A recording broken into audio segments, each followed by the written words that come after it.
Good morning! Réveil à Kaikoura. Donc, comme d'habitude, on commence avec le petit-déj.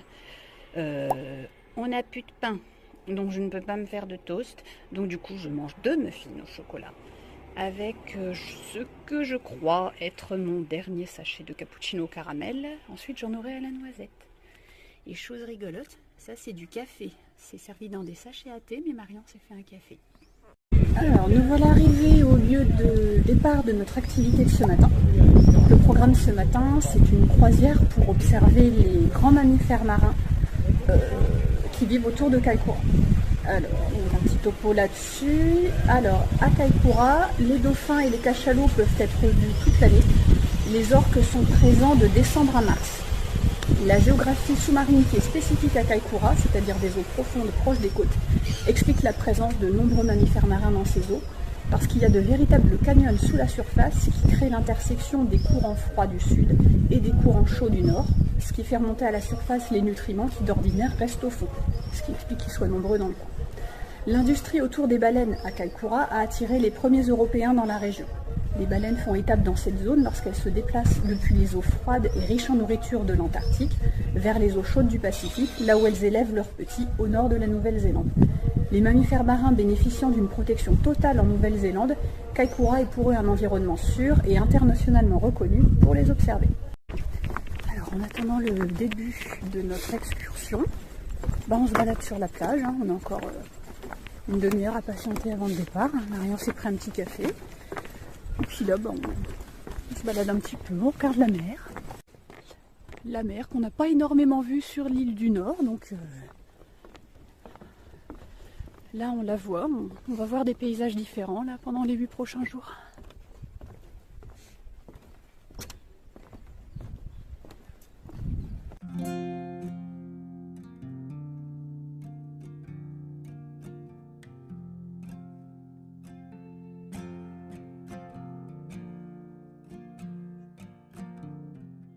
Donc pour cette sortie en mer, la météo, un peu gris, mais au moins il pleuvra pas. C'est déjà ça, il fait doux, il fait aux alentours de 18 degrés. Il suffira de rajouter un petit pull pendant la sortie et puis ça ira très bien. Après un court trajet en bus, nous voilà arrivés à la marina, d'où le bateau va sortir, enfin partir. Voilà le genre de bateau sur lequel on va embarquer. Donc si j'ai bien compris, on doit rester à l'intérieur assis tant que le bateau avance, et dès lors qu'on s'arrêtera pour observer les mammifères marins, là on pourra sortir à l'extérieur. Je croirais dans un avion, c'est drôlement confortable.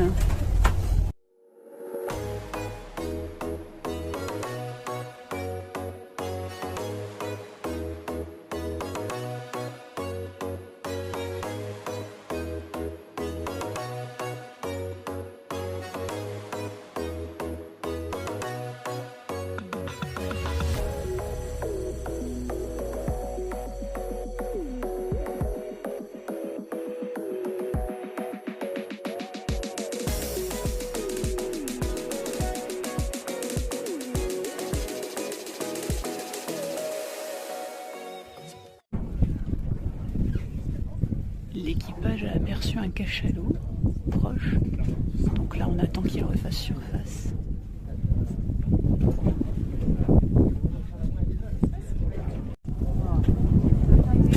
Pas encore de baleines, mais là on a des phoques en pleine mer.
can see that the whole left part is slightly higher than the rest of the body, so that's whole just the head. So just the head is about 1/3 of their bodies. And they also have the largest head in an animal kingdom. And the largest brain. Just their brain is around 9 kilograms and around 5 times heavier than the human brain. Donc la tête d'un cachalot représente un tiers de l'intégralité de sa taille. Et il a aussi le cerveau le plus lourd de tout le règne animal. Son cerveau pèse 9 kilos. He will give me a little wink and let me know when he's about to going to die. So I will try to let you know. As usually they show their beautiful tail just before they dive.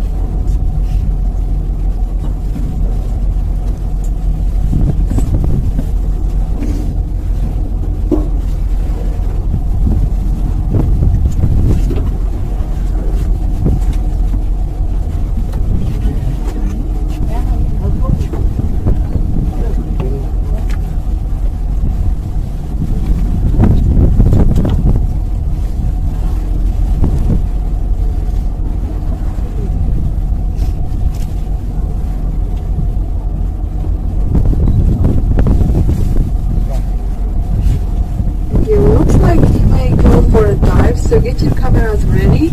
He will come up for the last breath. And he's gonna show his beautiful tail in 3, 2, 1. Wow!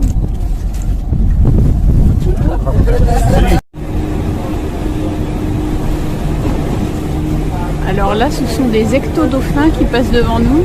Des tout petits dauphins endémiques de Nouvelle-Zélande, on les voit nulle part ailleurs.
Ça y est, l'excursion est finie. On reprend le bus pour nous ramener au point de départ à Kaikoura sous quelques gouttes de pluie.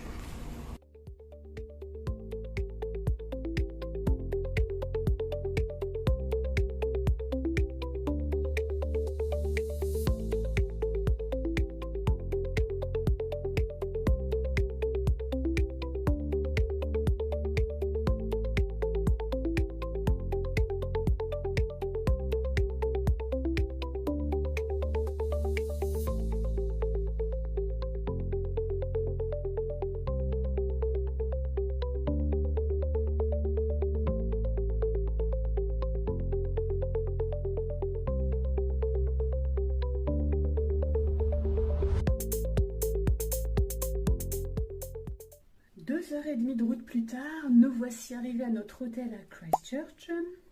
Donc nous sommes à l'hôtel Focus Executive Suites.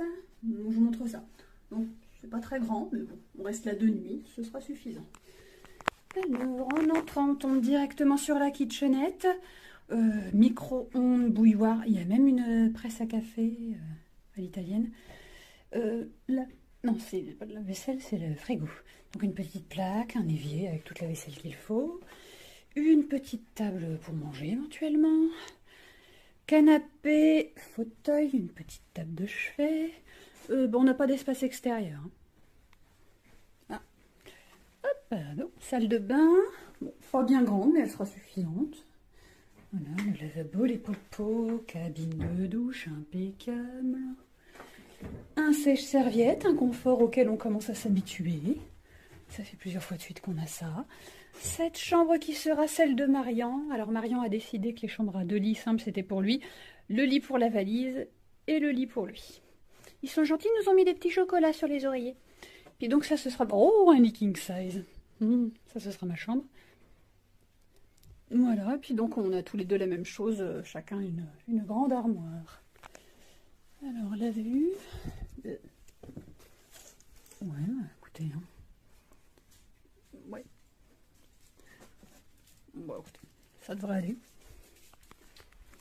Ah, t'attaques déjà, toi? Alors, on va aller faire 1 ou 2 petites courses et après on ira se promener. Donc, je vais vous donner quelques infos sur la ville de Christchurch. Donc, cette ville se nomme Ōtautahi en maori. Elle a été fondée en 1848. Elle compte environ 340 000 habitants. Elle est la 2e ville la plus peuplée du pays et également la plus peuplée et la plus grande de l'île du Sud. Son héritage britannique est très présent de par l'architecture des bâtiments ainsi que ses nombreux jardins. Les Maoris ont vécu ici dès le milieu du XIVe siècle. La ville a été touchée par plusieurs tremblements de terre, le dernier datant de décembre 2011. La reconstruction est encore en cours suite à ce tremblement de terre-là. Il y a encore des zones qui ne sont pas entièrement réhabilitées.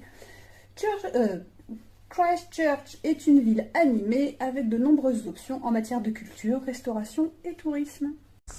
Alors on fait le premier pas dans Christchurch. Donc on va faire une petite promenade. Les courses on fera après. Et je pense que je sais ce qu'on va faire ce soir. Au coin de notre rue, il y a le casino de la ville.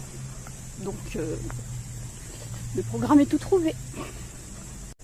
Et voilà, nous arrivons à Hagley Park et au jardin botanique de Christchurch. Activité gratuite, ça ne se refuse pas.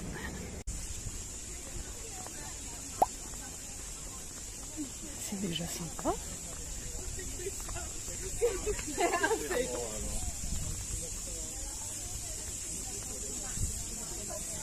Est-ce qu'on les entend, les cigales?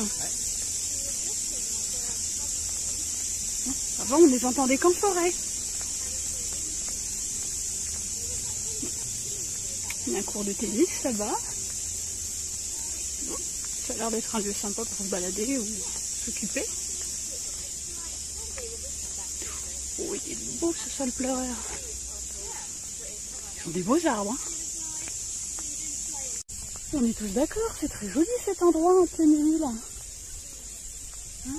j'adore ça, moi. Des parcs en plein milieu urbain.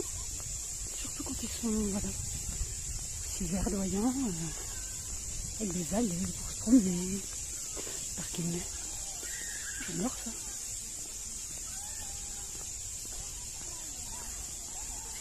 Effectivement, dans le petit descriptif que je vous lisais tout à l'heure, il y a un côté british à cause des jardins qui sont en ville. Bah, effectivement, ils savent faire. Il y a l'air d'y avoir un peu de monde. Il faut dire qu'on est samedi et qu'il fait assez beau. Bah, les serres sont déjà fermées. Bon, il est 17h passé. Connaissant les horaires en Nouvelle-Zélande, ça ne m'étonne pas vraiment. Ça a dû fermer à 4 ou 5 heures. Bon, bah du coup, on va visiter les jardins extérieurs. Donc on tombe d'abord sur ce très grand arbre. Avec un très large tronc et des branches qui s'éparpillent un peu partout. Qu'est-ce qu'ils sont beaux! C'est joli toutes ces couleurs. Nous avons en face de nous cette très jolie fontaine qui rend très bien devant le bâtiment derrière, qui est un centre artistique. Ah, l'architecture. Ouais, ça aussi, c'est typique british. C'est très joli. Ah ouais, là, l'impression d'être en Angleterre, hein. Carrément. Alors, cette statue est celle du superintendant Moorhouse, à qui la région doit un tunnel entre... C'est écrit quoi? Le port et les plaines. Merci à monsieur Moorhouse, à qui on dédie cette statue.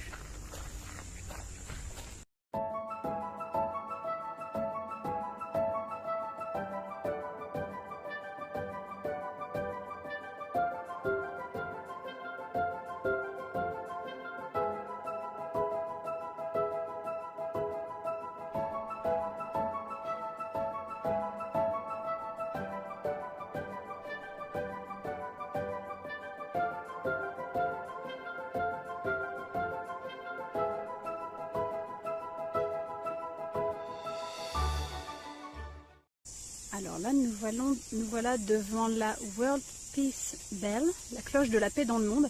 Elle a été offerte à la ville de Christchurch pour symboliser l'espoir qu'un jour le monde connaîtra la paix et le désarmement nucléaire. Il est écrit également ici que Christchurch ne croit pas trop au nucléaire et que c'est une ville qui s'en passe très bien depuis 1982. Ça va les gars? Je pense qu'il n'y a pas grand monde qui doit s'installer sur cette pelouse. Je ne sais pas ce qu'il y a à picorer, mais ça a l'air intéressant. Alors nous voilà dans un jardin nommé le Heather Garden. Il abriterait apparemment des espèces végétales issues d'Europe qui se plaisent beaucoup ici l'hiver. On entre dans les New Zealand Gardens. Et on tombe sur ce qui a l'air d'être des cailles.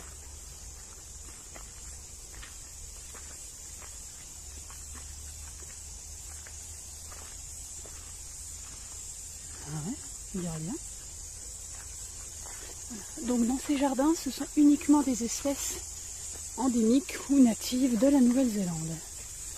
On va reconnaître des trucs, hein, j'imagine.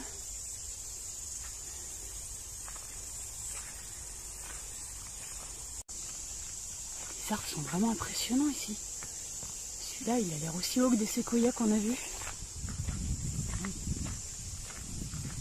Avec ce gros rocher là.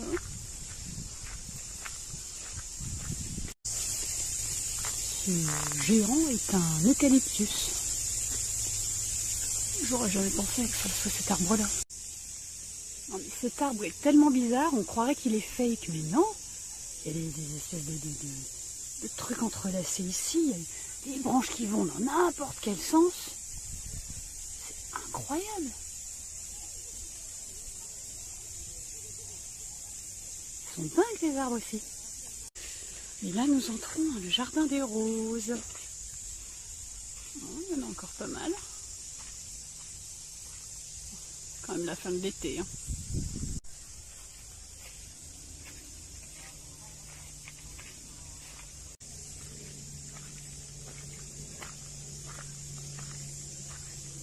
Je ne sais plus où on avait vu un jardin des roses un peu similaire. C'était pas... Je crois que c'était à Wellington. Bah, c'est nettement mieux ici. Hein. C'est mieux ici qu'à Wellington. Hein. Tu te rappelles quand on était monté avec le cable car? On avait vu un petit truc. C'est nettement mieux ici. Hein. Et tout de suite après, les dahlias.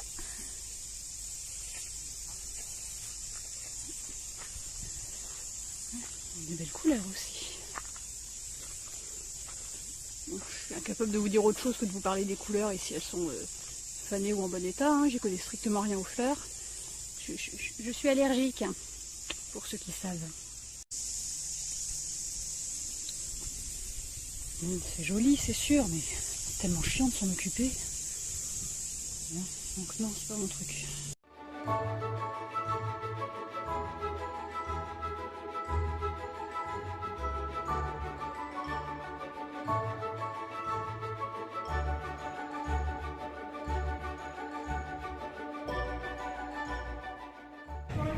Alors là, nous voilà sur Cashel Street, une rue très animée, semble-t-il.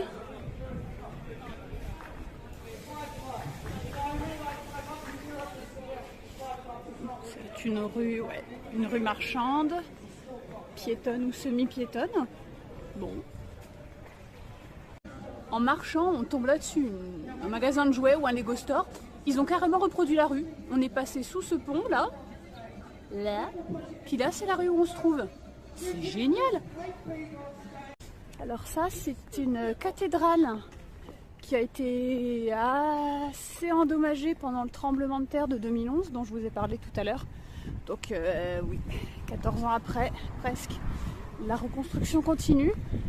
Et en attendant, ils ont construit une autre cathédrale temporaire qu'ils appellent la cathédrale de carton. Pour marquer le fait que elle n'est pas là pour durer, quoi. Ça devait être un beau bâtiment. Une belle fresque murale ici, avec des pingouins. Bon, pourquoi c'est là et pourquoi des pingouins? Aucune idée. On a fait les petites courses qu'on avait à faire et là on retourne à l'hôtel et pour ce faire nous traversons Victoria Square. Voilà, nous passons devant une statue de Sa Majesté.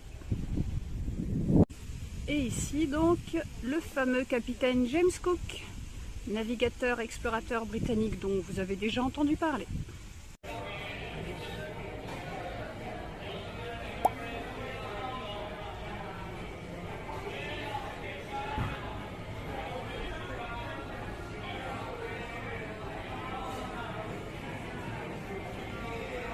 Nous sommes servis. Alors moi je me suis pris un Philly cheesesteak, donc c'est des lamelles de bœuf avec des oignons, des poivrons, une sauce au fromage, avec des frites comme ça, puis une petite sauce. Alors Marion il a un plat bien appétissant, lui aussi il s'est pris des ribs, avec lui aussi des frites. En boisson Marion a pris la citronnade maison et moi un Sprite.